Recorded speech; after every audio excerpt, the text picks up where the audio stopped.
shooting stars. So today we're going to add another parent graph, a cubic function. So let's say we have, let's talk about parent graph.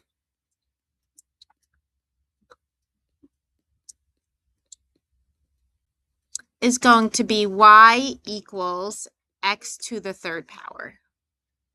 And what this guy looks like, he looks like a little disco dancer.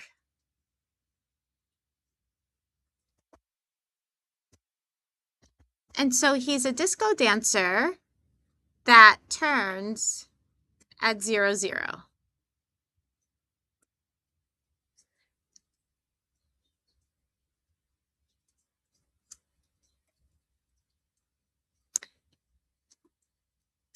And guess what? This disco dancer has the same shifts as the quadratic and the absolute value and the shooting star. So it's the same shifting idea. So let's say I have y equals a times the absolute value of x minus h quantity cubed plus k. And what we're shifting is the turning point, where the turning point for the parent graph is 0, 0.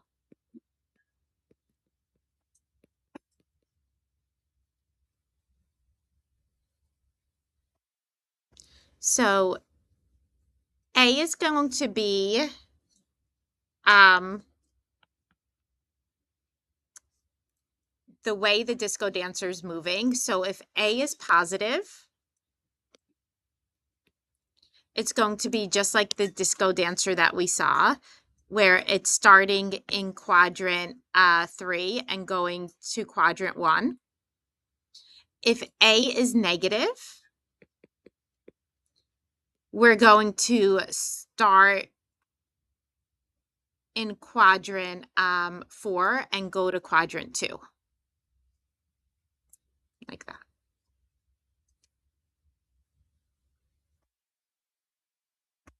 Or 2, 4, 1, 3. Doesn't matter how you look at it.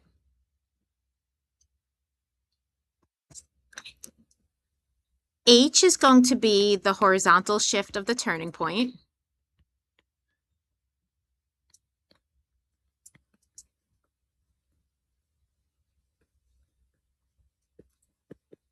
And K will be the vertical shift of the turning point.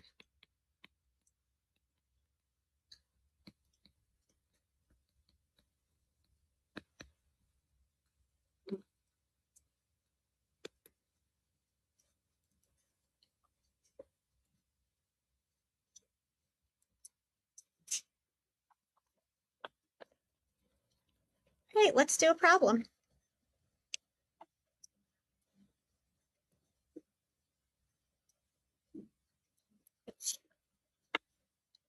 So we're back to sketching. So we are going to sketch y equals the quantity of 1 minus 3 cubed. And so this absolutely fits the format of y equals a times x minus h cubed, plus k. What's my a since there's no number written there? Stephen? 1. What's my h? 1 where? Good, 1 right. What's my k? Justin? 0. So now, when we go to sketch this, we know we're a disco dancer, and because A is positive, which 2 quadrants are we in when A is positive? 1 and 3. Not 2, 3.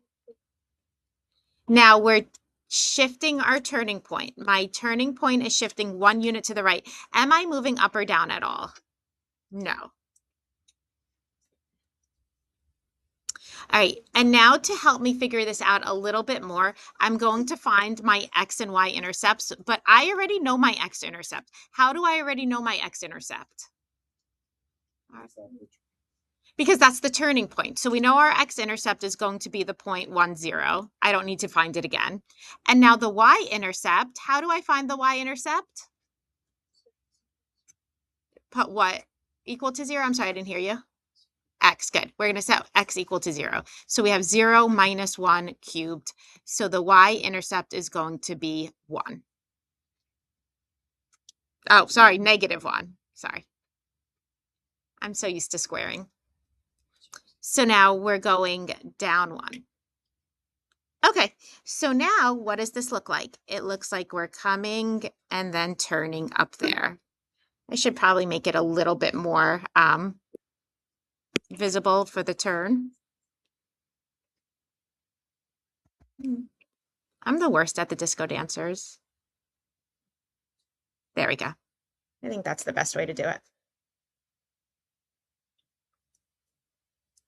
And that's it. You guys try this one.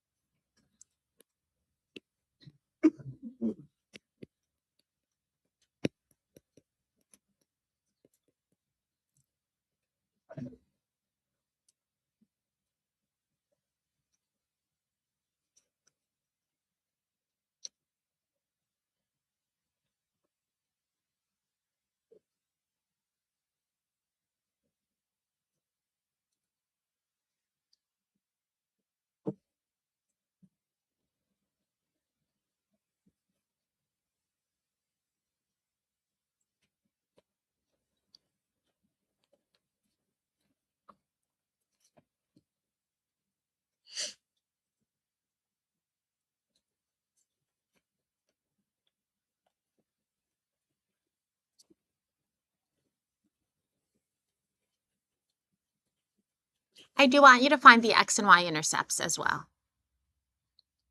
You are finding the x and y intercepts.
Okay, let's go through this. My turning point has shifted where?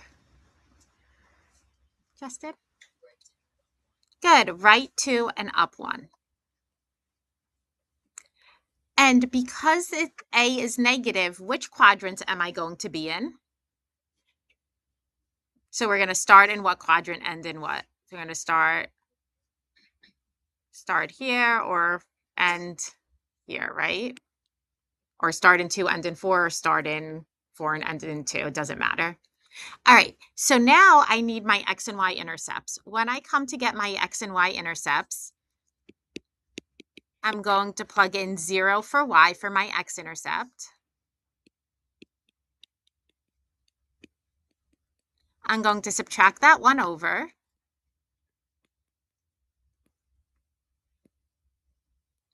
Then I'm going to divide by -1. So we have 1 is equal to x minus 2 cubed. Now to undo a cube, I'm going to take the cubed root. So we're going to have x minus 2 is equal to, cubed root of 1 is 1. We're then going to add 2 over, so we get x is equal to 3. So I have an x-intercept of 3, 0. Now I'm going to find my y-intercept. For the y-intercept, we're going to plug in 0 for x. So I have y is equal to 0 the negation of 0 minus 2 quantity cubed plus 1. So we're going to have y is equal to negative 2 cubed. Yes, Stephen? Oh, it's only plus minus for a square root, not a cubed root. All right, so here we're going to have negative 2 cubed is negative 8 times a negative 1 is positive 8. So positive 8 plus 1 is 9. So now we have a y-intercept of 0, 9. All right, let's plot these. So I'm at 3, 0, and then at 0, 9. And my turning point is my blue, or now I'm going to make it green. This is my turning point. So that's where the disco dancer swerves. So it's going to look something like that. Not the prettiest picture in the world, but an idea. I could go into Desmos and show you that it actually we're pretty similar, I think, to the general like movement of this disco dancer. Let's go. Where's my Desmos?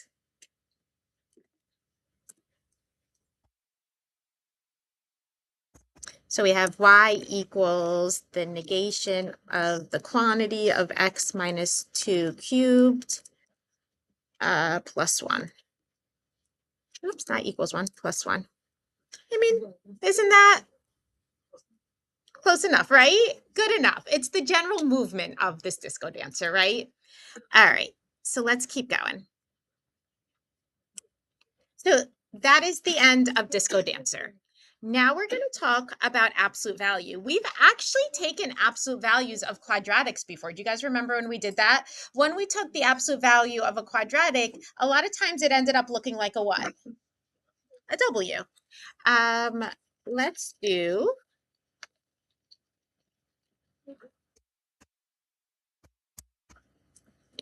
we're going to 3 sketch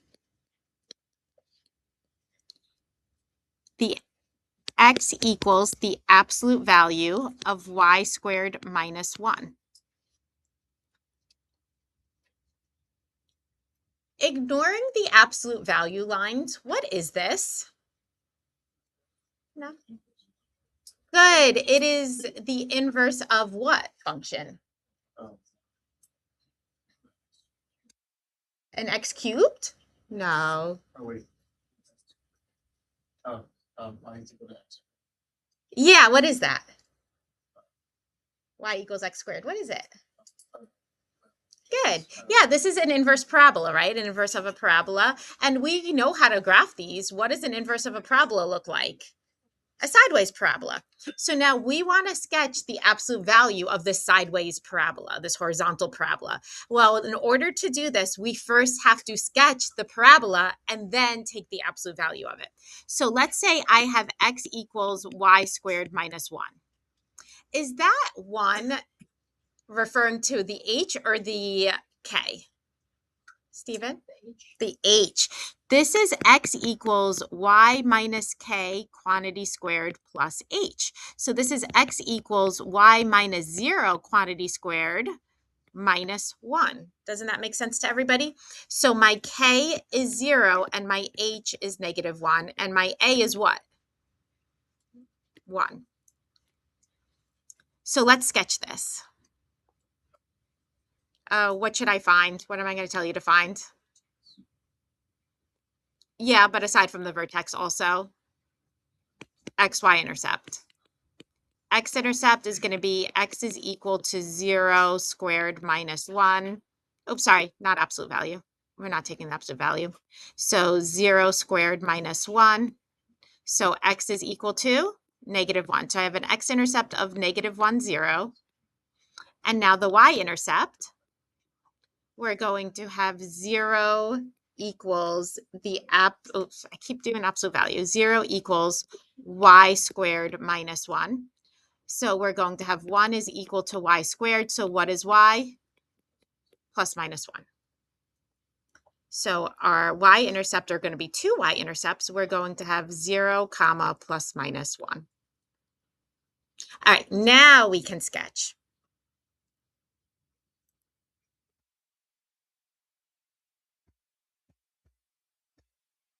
All right, first thing I'm going to plot is my vertex. My vertex is h comma k, so what is that? -1, 0. Right here. There's my vertex. All right, then I'm going to sketch my x-intercept. Well, that's already there, that -1, 0. I'm going to sketch my y-intercepts, which are two of them, 0, 1, and 0, -1. And because A is positive and we're just following these points, aren't we opening up to the right? So now we've sketched our horizontal parabola, yes? Okay, now we have to take the absolute value of this. Well, what is this saying to do? So they're saying x cannot be negative. That's what this is saying. They're saying x is going to equal the absolute value of whatever this is. Can it be a negative y? Absolutely, y can plug in here and be negative. That's fine. But once we plug in the y and get our number, the absolute value of that, which will always be positive, is what the x is. So now we have to think about this. Where is x negative? Where is x negative? Isn't x negative all to the left? So what do we have to do? We don't just poof, make it disappear. We have to make it, yeah, we have to make it positive. We have to make this positive. So I'm going to take that point, -1, 0, and what am I going to make it? What? +1, 0. And then I'm going to erase this. And so what happens is I have to hit that point, bounce up, hit the other point. So it sort of looks like a sideways M. Do we see that? And you want to make the curves on the M smooth. You don't want to make it like V's. You want to make them smooth curves. All right. Let's do this one.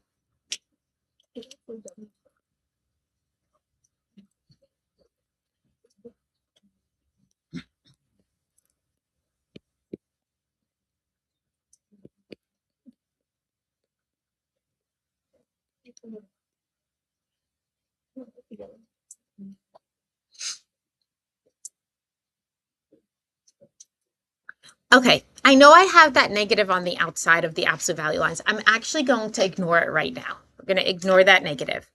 I'm going to graph my parabola on the inside. And then after I graph the parabola on the inside, what am I going to do to it? Take the absolute value of it. And then I'll worry about that negation. Are we okay with our process? All right, so x squared plus 1.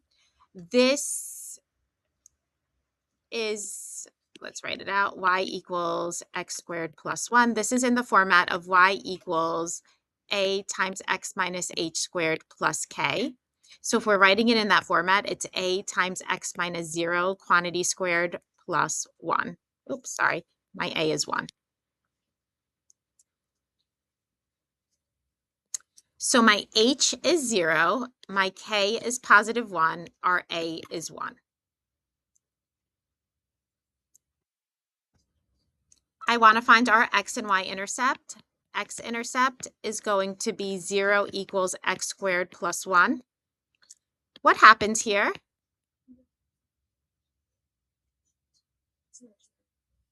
It's what? It's imaginary. So what does that mean? No x-intercept. All right, let's find the y-intercept.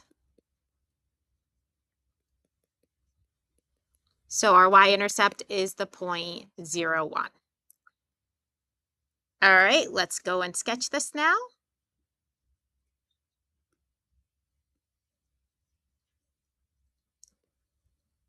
What's my vertex? 0, 1, you got it. Isn't that also the y-intercept? Makes sense. And we're opening up. How do I know we're opening up? A is positive.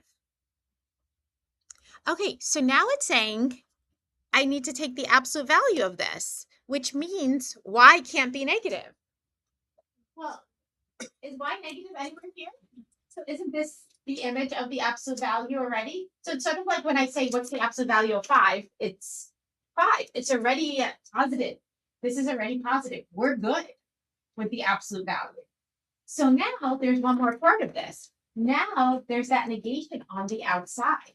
Does anybody remember? We talked about this last chapter, what that negation on the outside means? Tara? Why can't be? Y can't be positive. Okay, but in general. Yeah, Arav is right because the absolute value will always be positive and then we're negating it. So we're saying y is all going to be negative. So we take all of our y's and make it negative. But if we're taking all of our y's and making it negative, that's essentially doing what? Reflecting it over the x-axis. That's what we're doing here. We are reflecting this over the x-axis. So that point 0, 1 becomes 0, -1. And instead of smiling, we are now frowning. And that is what you do anytime there is a negation outside the absolute value lines. All right, last thing we're doing today. I know, look at that.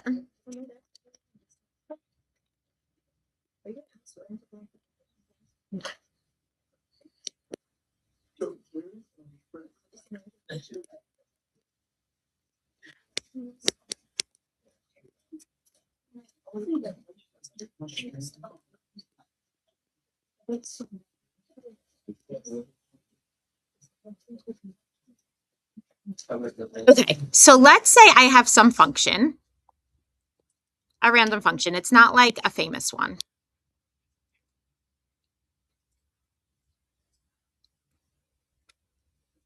So now this famous function has point x-intercept of -2, 0 and 4, 0.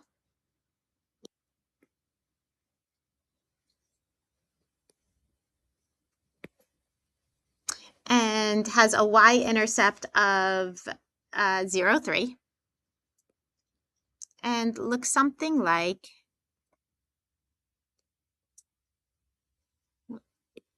oh,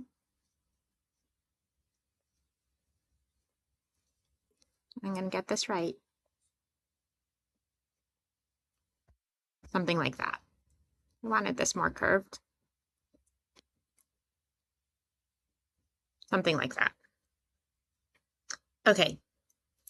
Now what we're going to do is we're going to follow all the same rules of shifting that we've been following. So let's say I have f of x minus h plus k. All right, we're going to follow those. I don't even know if that's something I can write, but I'm doing it. So this is saying take whatever f of x is, shift it h units to the left and k units up, or left or right, and k units up and down. So h is the horizontal shift, and k is the vertical shift. And this is my parent graph, okay, for this problem. So the first graph is our quote unquote parent graph that we're going to be shifting. So if this is my, I'll let everybody catch up. If this is my parent graph, I want us first to sketch f of x minus 2. So based on our rules of shifting, if I say sketch f of x minus 2, it means take this whole entire parent graph and shift it 2 units where? To the right, right? Hasn't that what we've been doing this the whole time, right? It's always x minus h. So we're going to shift it 2 units to the right. So now what is my new graph going to look like? Well, I'm going to take all the coordinates that they gave me first, and I'm going to shift all of those coordinates 2 units to the right. So we started out with -2, 0. So if I'm starting at -2, 0 and I'm shifting 2 to the right, doesn't that bring me to 0, 0? And then I had the y-intercept of 1, 2, 3, 0, 3. And so I'm going to shift that 2 units to the right. And then we had another x-intercept of 1, 2, 3, 4, 4, 0. So I'm going to shift that 2 units to the right. And I'm just going to follow that same motion because a translation is just literally sliding it. That's all a translation does, is slide.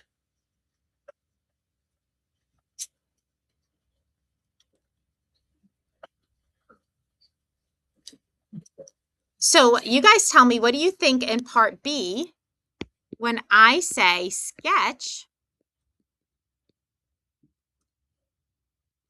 f of x and then on the outside plus 1?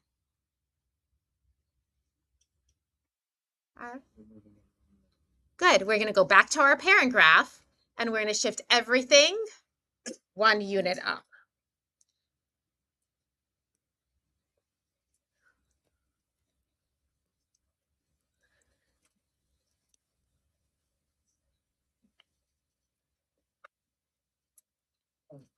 So we had the point, what was it? What was my original point here? Negative 2, 0. So I'm at negative 2, 0, and now I'm just going to go up 1. And then we had the y-intercept of 1, 2, 3, 0, 3. So I'm going to go up 1 to 0, 4. And then the last one was 1, 2, was it 4, 0? Yes. Okay, so we were at 4, 0. And I'm going to go up 1. So what does that look like? This looks like something like that, but actually going through the points.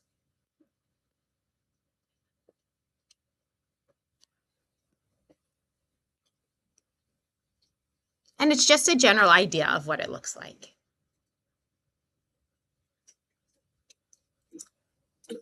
Okay, next one.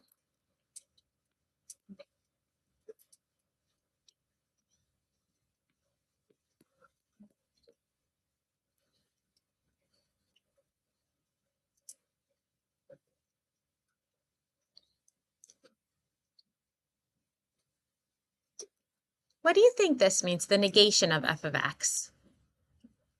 Good, we're going to reflect it over what? The x-axis.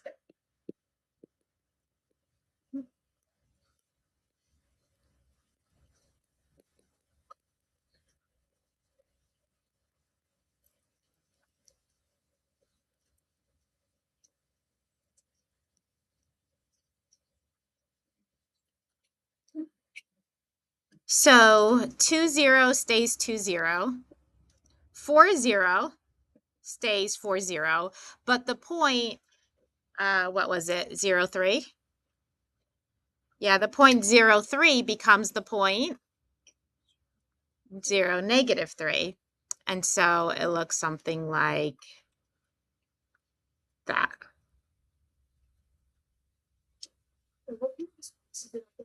Whoa, whoa, whoa. Why are you killing my flow, Stephen? I'm teaching.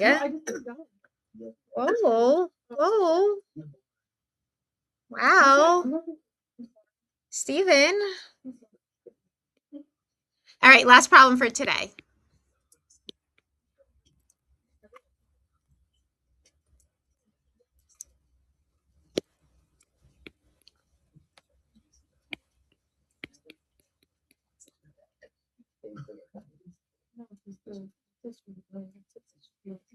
What does this mean? We're taking the absolute value of it, so what can't be negative? Y. It's y. Y can't be negative. So y can't, isn't f of x? Yeah, so we're saying, well, this is our function and it's always like y equals that function. I guess the f of x could throw you off. Now I see why some of you said x. Okay, but no, x can be negative. The absolute value of f of x, our function, can't be negative, which means y can't be negative. So now when we look at this, we are just going to, I guess I'll sketch it one more time.